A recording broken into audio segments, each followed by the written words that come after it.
Welcome to Revitalize and Replant with Mark Clifton, where we equip pastors to take their churches from declining to thriving by pointing them to a new future and a new hope. Join us weekly for encouragement and practical advice in your pastoring journey. Hey, we are glad to have J.J. Washington back with us. J.J., thank you for sticking around. My pleasure. A couple of weeks ago, he came in and we did a great podcast on his revitalization, replant work at Estelle here in Georgia. J.J. is the Director of Personal Evangelism for the North American Mission Board. And if there's one thing a pastor needs to be is a evangelist. That's that right. That's right. I mean, I go to dying churches and these pastors say, we haven't been baptized in 5 years. And I'm thinking, Pastor, you've got the gospel. Yeah.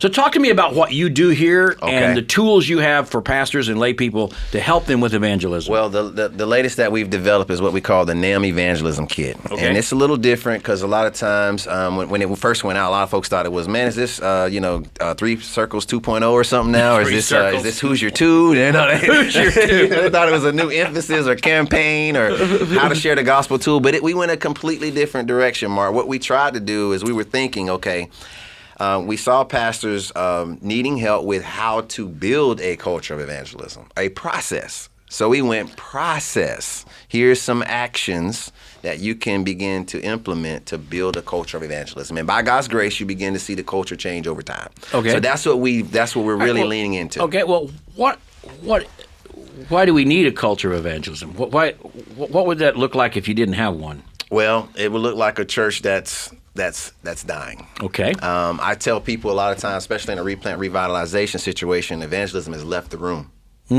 It's gone. Mm-hmm. And as you come in as leader, you're trying to get it back in the table. You're trying to get it back on the room.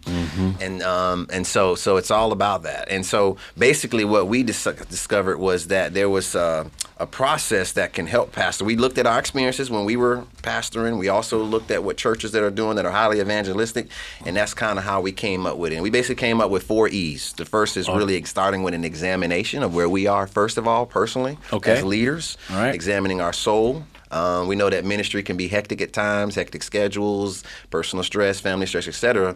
And so if over time our soul can get depleted. So we're not caring for our souls properly and we're drowning, we're not thinking about saving anybody else. That's right. So we talk about that piece on the front end, the examination. All right, and then we move into, okay, now let's embrace our community. And in that phase, we're really trying to teach a pastor how to think like a missionary. Who's living here? What do they believe? What's their way of life? What are the barriers that are getting in the way to the gospel? What are some bridges that we can come up with, et cetera? So we try to walk through that with them and help them to really embrace their community. And then we move into the engage phases. That's really where you're out sharing the gospel. And so you're trying to build a prayer plan to help your people get praying for lost people. And you're praying for ourselves as witnesses. Exactly. And all those different types of things.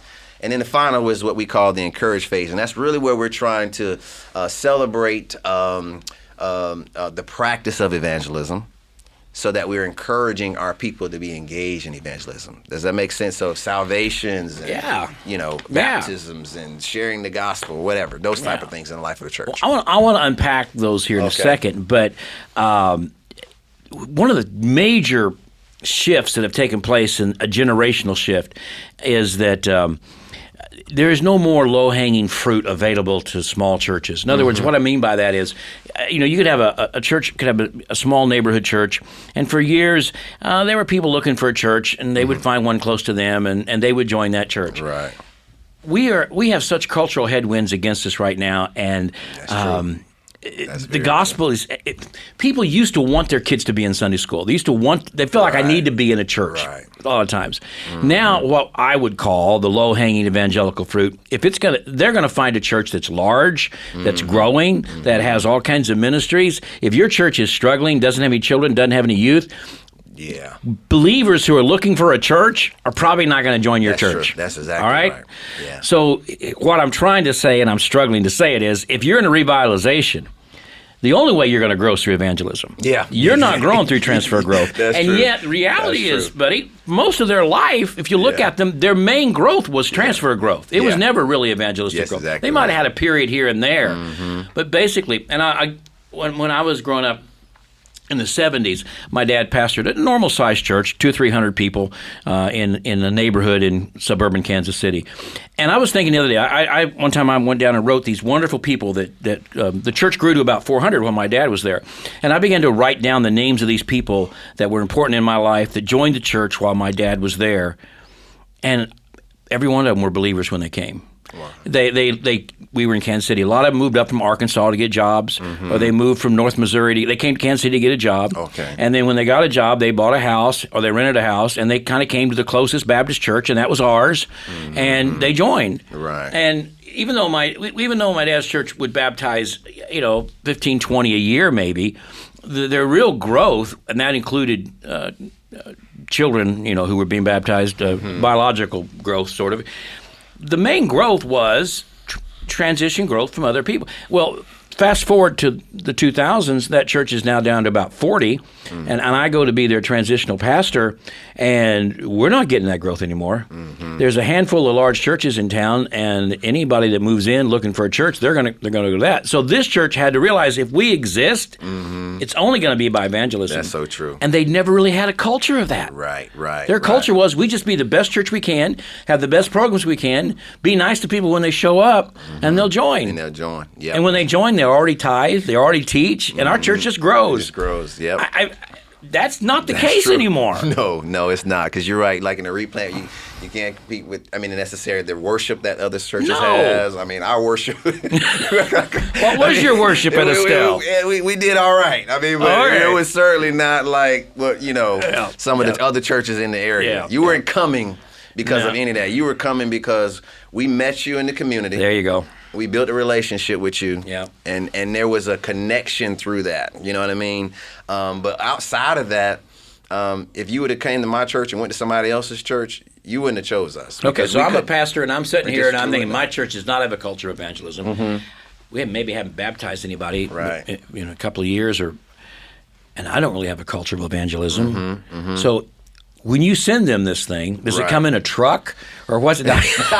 What do they get when they ask for it? So it comes in a little box again. And how do they ask for it? And you can go on nameevangelism.com and order it for free. For free? Yeah, it's free. Yeah, all right. Well, what's it look like? And it's just a little box. We'll put it on the show notes. Okay. So perfect. We'll put it down there. You can just click a link and get to it. So tell us about what they get. So you would order that, and it comes directly to your church. Inside of there's a USB drive with videos. It's also available online, because I realize that some devices don't even have USB ports any longer. That's true. So you can access it online. All of the content as well. There's an online course for this as well. But it has the kit guide in there, resource catalog. It has everything in there.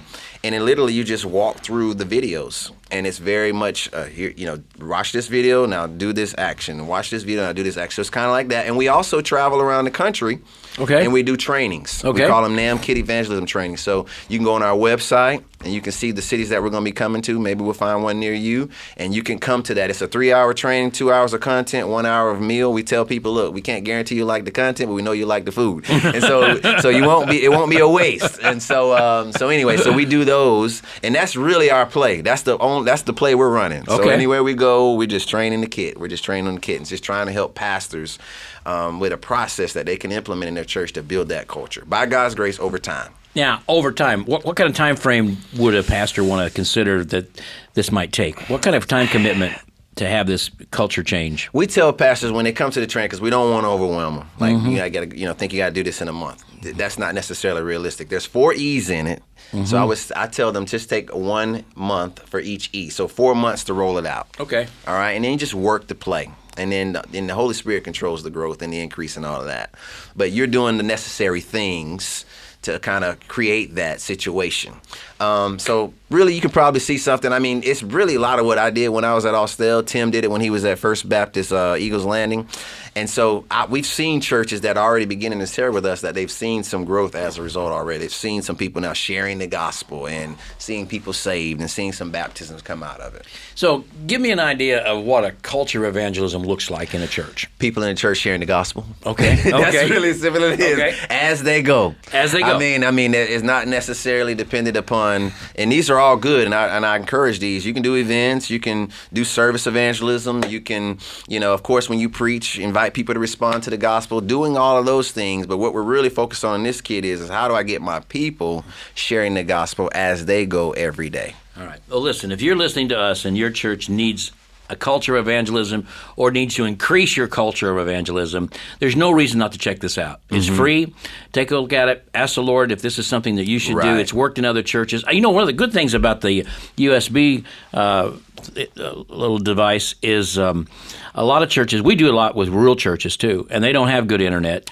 So if you got any smart TV you buy at Walmart, it's got a USB, and you can just stick that in there and play them. I want guys to know that. Because sometimes they go, and we can't really download videos out where we are. We don't have decent internet, but you've got that USB, you can stick that in there, so that'd be great. There's no reason, guys, not to click on this, have this sent to you, look it over, and then as my buddy here says, find some place relatively close to you where this is taking place at these events and go to them, right? We'd love to have you. We'd love to be with you. All right, man. Thank you, JJ. Any final thing you want to say to this wonderful group of... I appreciate you, Mark. And I always say when I went to Austell, I took two things with me. I had my Bible. That's and good. I had my book, Reclaiming Glory. And that was my next go-to resources. So I learned so much from that. So I appreciate you, brother. Man, I love you, dude. I do. And thanks for taking time to be with us today. You guys you need to know who J.J. Washington is. He may be one of the best kept secrets in Southern Baptist life. Loves Jesus, loves his family, loves the local church, has been a replanter, loves personal evangelism, knows how to work in multicultural environments. Man, you need to get to know JJ. So check him out and pray for him and his family. Please do. For sure. What's your wife's name? Tamara. All right. Pray for Tamara and all your kids. Yeah, I got two. You got Jairus and Jayla. You granddad yet? Not yet. Not yet. Got a high schooler and a middle schooler. Okay, so I got a ways to go. well, I'm glad you're not. I know I look older than I look right now, but that's because I served in a replant. You know. I know. He went in the replant. He went in the replant with black hair. And he came out with white hair. Yeah. Someone said it was like the president. You aged during that term, man. All right, guys. Thanks a lot. We'll see you next time. Thanks for joining us today on Revitalize and Replant.